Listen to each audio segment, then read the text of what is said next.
아시는 것처럼 그런 노래가 있습니다. 가는 세월 그 누구가 막을 수가 있나요? 가는 세월 그 누구가 잡을 수가 있나요? 그런 것처럼 엊그저께 19년 첫 주일 우리 예배 드린 것 같은데 벌써 마지막 주일 예배를 저희가 드립니다. 그래서 아시겠지만 시간이 빨리 흘러가는 것 같다 지나는 걸 비유하기에 뭐같이 지나간다 그럽니까? 시간이 화살같이 지나간다. 얼마나 빨리 지나갈 것 같으면은 화살같이 지나가는 게 시간이 아닌가 그런 생각을 가끔씩 해봅니다. 또 시편 90편 10절에도 우리의 연수가 70이요 강건하면 80이라도 그 연수의 자랑은 수고와 슬픔뿐이요 신속히 가니 우리가 날아가나이다. 날아간다. 그렇게 표현하는 게 우리의 삶의 일단면이 아닌가라는 생각을 해봅니다.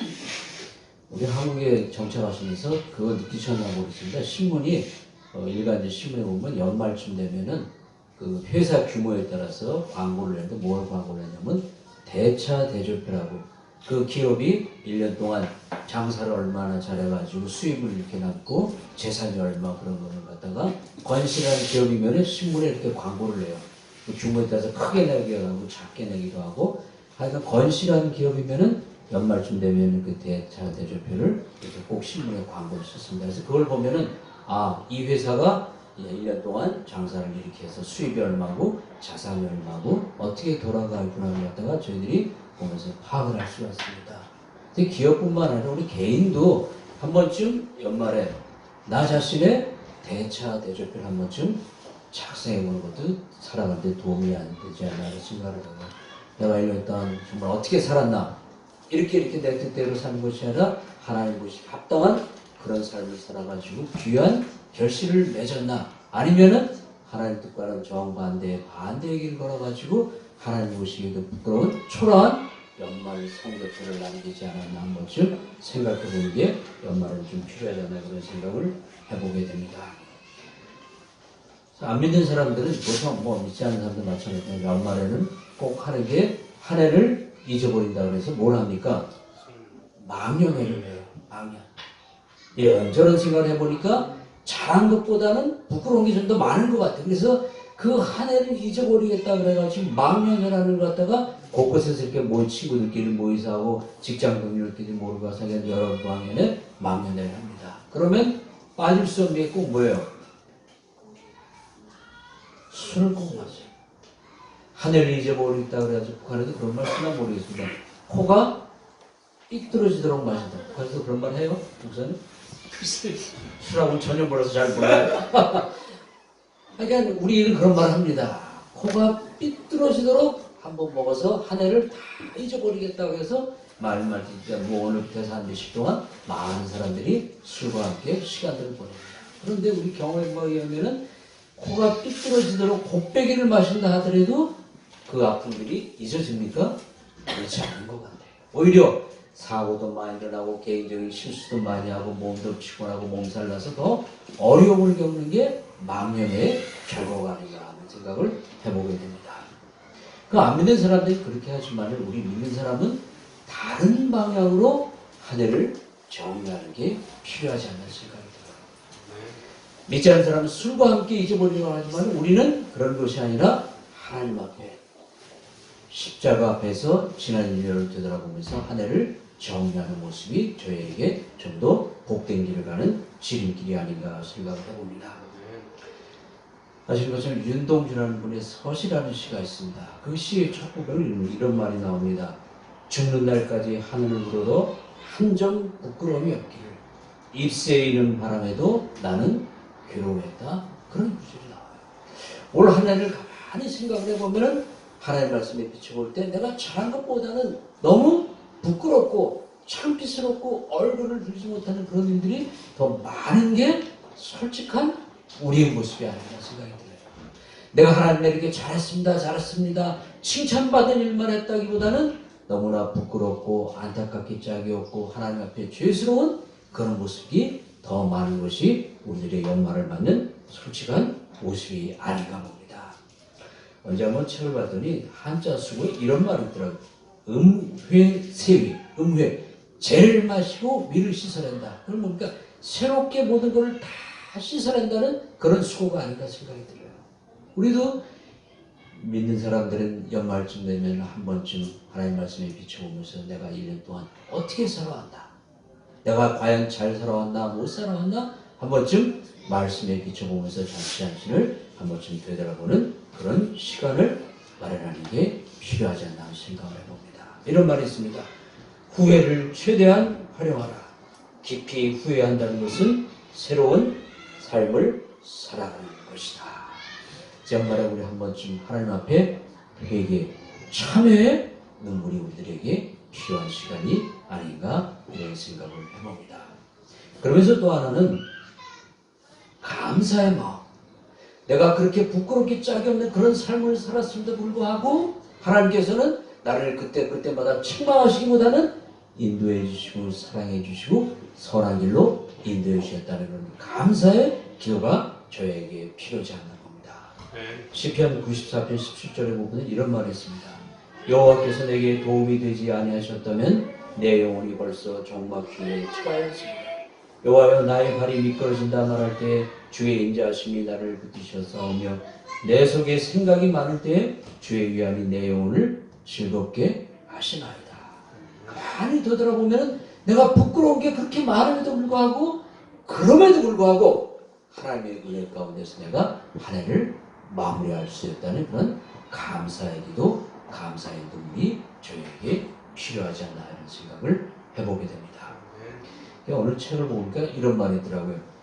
행복하고 성공하는 사람의 특징 가운데 하나가 지난날을 생각을 하면서 감사하는 마음을 가진 사람들이 행복하고 성공하게 살아가는 사람들의 특징 가운데 하나라고 합니다.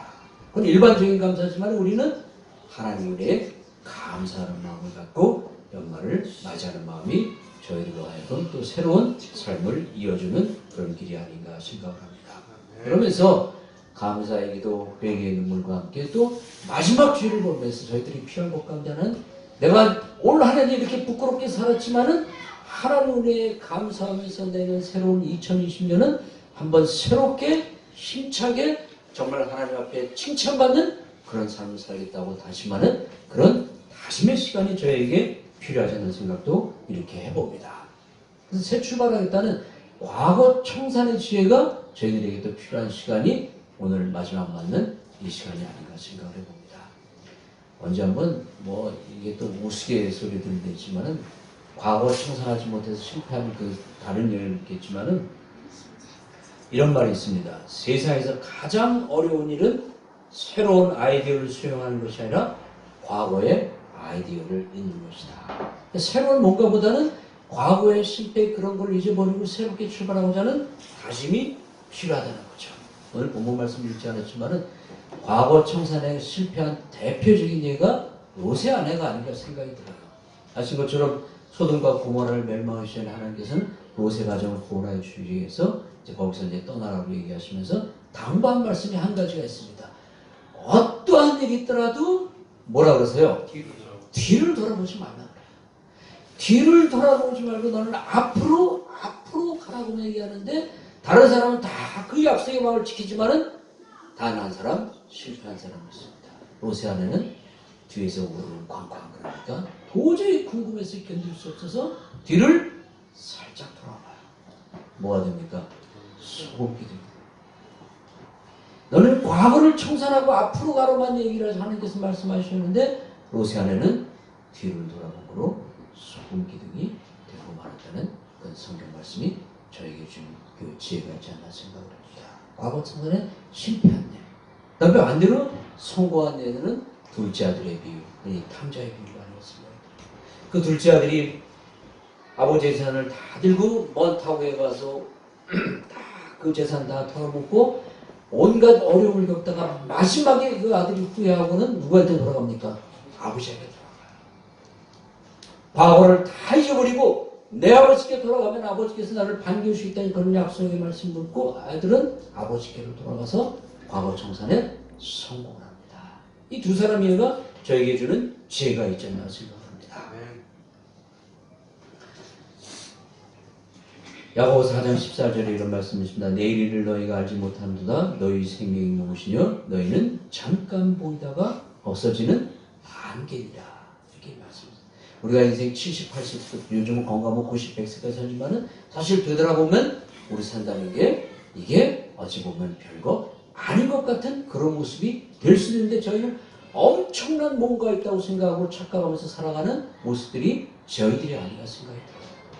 이런 인생을 살아가는 저희들에게 주신 지혜의 말씀 뭐냐면 우리 야고보서에 있는 말씀처럼 오직 너희는 그리스도를 이같이 배우지 아니하느니라 진리가 예수 안에 있는 것 같이 너희가 과연 그에게서도 있고 또한 그 안에서 가르침을 받았었는데 너희는 유혹의 욕심을 따라 썩어져가는 모습을 쫓는 옛사람을 벗어버리고 오직 심령으로 새롭게 되어 하나님을 따라 의의 진리의 거룩함으로 받은 새 사람을 입으라 이렇게 말씀하십니다. 오늘 성탄의 의미가 뭐냐? 우리들에게 착각하면서 살아가는 혼돈 속에 살아가는 우리들에게 새로운 삶의 길을 이정표를 제시해 주시기 위해서 아기 예수님께서 저희들에게 오신 그날이 성탄이 아닌가 생각합니다. 온 천하 누구에게나 들려주실 이 복된 소식을 들려주시기 위해서 너희가 그렇게 살지 말고 이 말씀을 받들고 새롭게 살아가라고 전해주시기 위해서 아기 예수님을 하나님께서 보내주셨다는 의미가 성탄의 의미가 아닌가 생각이 듭니다. 뭐 밖에서 믿지 않는 사람은 메리 크리스마스 하면서 축구하고 먹고 마시고 그거 하는 것으로 끝났지만은 그것으로 끝나는 것이 아니라 우리 믿는 사람은 그 예수님께서 오신 의미가 뭐냐?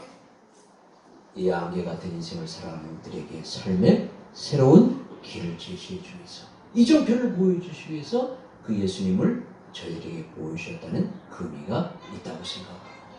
그 예수님을 저희들이 받아들이면서 내 마음속에 그 예수님의 가르침을 받아들이면서 2019년은 내가 부끄러운 삶을 살았고 그럼대로 감사의 삶을 살았기 때문에 내가 새로운 한 해는 하나님 앞에 다시 한번 새롭게 출발하겠다는 그런 다짐을 가진 것이 성탄을 맞는 우리들의 마음 또 마지막 예배를 드리는 송년회 예배를 드리는 저희들에게 의미가 있지 않나 그런 생각을 해봅니다.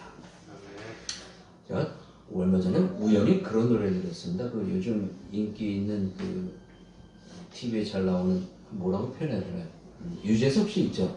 그분이 요즘 원래 가수가 아닌데 노래를 불러서 요즘 인기를 받는 유산슬 그러면서 인기를 벌어주니까 노래가 뭐 하나는 합정역 5번 출근한 노래가 있고 또 하나가 사랑의 재개발이라는 노래가 있더라고요. 우연히 한번 그 가사를 들어봤더니 그 가사가 그냥 부른 유행가지만은 의미가 좀 있다고 생각이 들어요. 참 소개합니다. 다 아시겠지만 싹 다 갈아엎어 주세요. 머리부터 발끝까지 모조리 싹 다 갈아엎어 주세요. 나비 하나 날지 않던 나의 가슴에 재개발해 주세요가 처음에 이렇게 나오더라고요. 이게 우리 좀 기분이 이렇게 필요하시다고 생각해요.